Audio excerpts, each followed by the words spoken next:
Hello and welcome back to Book Nook. Book Nook is your online destination for unbiased and incisive book reviews, book recommendations, and all things related to books and reading. My name is Yats and with me is my co-host Radi. Thanks for the introduction, Yats. Today we are going to review this book, Beautiful World, Where Are You by Sally Rooney. Did you know that the title, which I find quite kitschy, can be traced back to an 18th century poem? No, I didn't know that. This is Sally Rooney's third novel after Conversations with Friends and Normal People. And that's a pretty impressive output from a writer who has just crossed into her 30s.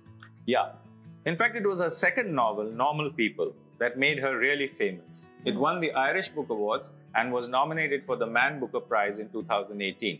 So Beautiful World, I'm not even going to take the full name, it's quite tedious, seems to have one character, Alice Kelleher, styled on the author, a successful novelist who is now living a reclusive life after having suffered a breakdown. Yes, it does seem to have some shades of, an autobiographical nature. The novel starts with a very desultory first date between Alice and Felix Brady, a warehouse worker, who's so far removed from her world.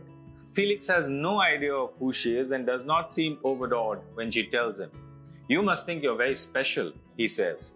Alice, on an impulse, invites Felix to roam with her, where she's promoting her book and herself. They share an apartment and eventually do end up in bed. Their lovemaking, like their relationship, can be a bit adversarial. The other character in the book is Eileen Lydon, who seems to be the exact opposite of everything Alice is. She's working at a dead-end job as an editorial assistant, is coming off a failed relationship. Her relationship with her sister and mother, brought to life largely through text messages, is a little stormy to say the least. Eileen is physically attractive, though psychologically she's a mouse. The fourth character in the book is Simon Costigan, a deeply religious political analyst who has always been the go-to person for Eileen. Simon and Eileen have been intimate in the past, and she renews that intimacy. Yet, somewhere along the way, familiarity and friendship come in the way of love and longing. That's what always happens. Rooney writes with a great emphasis on detail. She sort of lingers over small moments and actions, dwelling on what appears to be innocuous or irrelevant. Yet it is this detail that gives her prose the finesse to carry the reader along. I sometimes felt like a voyeur, getting a glimpse into the lives of Alice or Felix, Eileen and Simon without them even knowing. I'm sorry, Yats. I have to disagree here. In my opinion, the very thing that works is also quite strangely what doesn't work. There's only so much detail one can take. Alright? To me, the characters are like a bunch of overgrown kids who really don't know what they want from life. It's like the show Seinfeld, the show about nothing in particular. Yeah, but at least Seinfeld has this, he was rescued by his incisive humor. Here, that was lacking also. Radi in a brutal mood. I'm not so sure though. One thing I really liked was the emails between Eileen and Alice. These emails reflect on the past, the present, and possibly a cataclysmic future. They talk about relationships, they talk about sex, global warming, the collapse of capitalism, and the collapse of an ancient civilization. And they fluidly switch between the sublime and the ridiculous. I think, yes, a book about nothing has its strengths and weaknesses in equal measure. To make up for the lack of plot, Rooney picks up these meandering thoughts, that one usually pushes under the carpet or they lie somewhere in an obscure corner of your mind, and she puts them bang on the page. This is possibly why she describes the lovemaking between the characters also in such great detail. What I kind of like though... She likes something.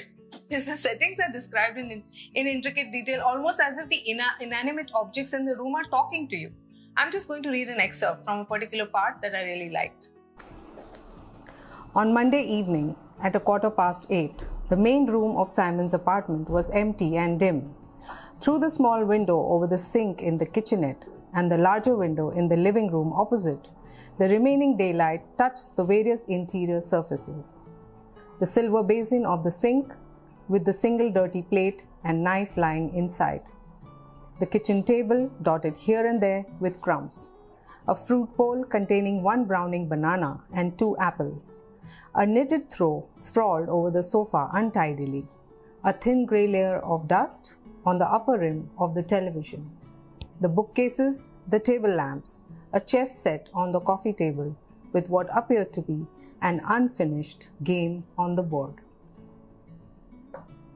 So yes, this is the setting when the characters in the room leave the room, and this is how the room looks. I like this part, so I'm going to read. In the darkness, the main room of the apartment lay quiet again and still. 2 empty bowls had been left in the sink. 2 spoons, an empty water glass with a faint print of clear lip balm on the rim. Through the door, the sound of conversation murmured on. The words rounded out, indistinct, and by 1 in the morning, silence had fallen. The attention is given to the ordinary to make it extraordinary, along with questions about Earth's habitability, about infertility, about whether to bring a child into this, present world, is what I think that sets Rooney apart from everyone else and has made her very popular with the millennials and Gen Z. That is definitely the reason for her success. I found it a very interesting way to understand what I sometimes considered, totally irrational behavior from the younger generation. Sally Rooney, to me, is definitely a portal into the mind of the millennial. I just thought the level of abstraction, the vast expanse of nothingness which the reader has to make sense of, the long stretches of unbroken prose, made it hard for me to identify with any of the characters. Any book has to be driven either by the plot or the characters, but I don't think Sally makes me identify with any of them. On the other hand, I felt a lot of pathos in the exchange between them all, Everything beautiful and sacred in this world is marred and made profane by human greed and insensitivity. Louis Armstrong's What a Wonderful World is totally sort of upended here. I also think that Sally Rooney also has a sort of laugh at her own, chosen calling, alluding to the toxicity of the publishing world. She talks about writers who pretend to be obsessed with death, grief, and fascism when they are really obsessed with whether their latest book will be reviewed by the New York Times. You always have to throw in a music analogy. Of course. Right? Yes. Anyway, all of that is true. But despite that, I could not really identify with the themes that underlie this book. One feels helpless and useless knowing that you can feel the angst and not do a damn thing about it to make a difference. Yeah, but I thought the writing and the ordinariness of the book, juxtaposed with life-changing events like global warming, made it very relevant in the modern context. I would give the book, 3.5 stars. Sorry, but I didn't feel any of those things that you're talking about. The occasional flashes of brilliance were more like fireflies on a dark night.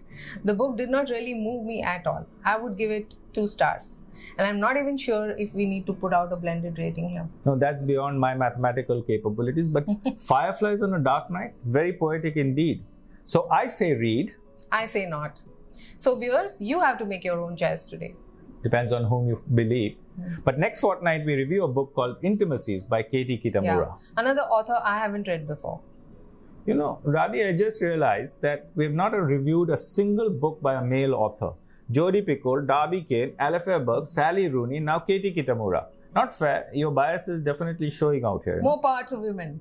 Okay. Shall we say? I'm not going to fight, any sort of a losing battle out here. But I hope all of you are loving Book Nook. Show us some love by liking and subscribing to our channel.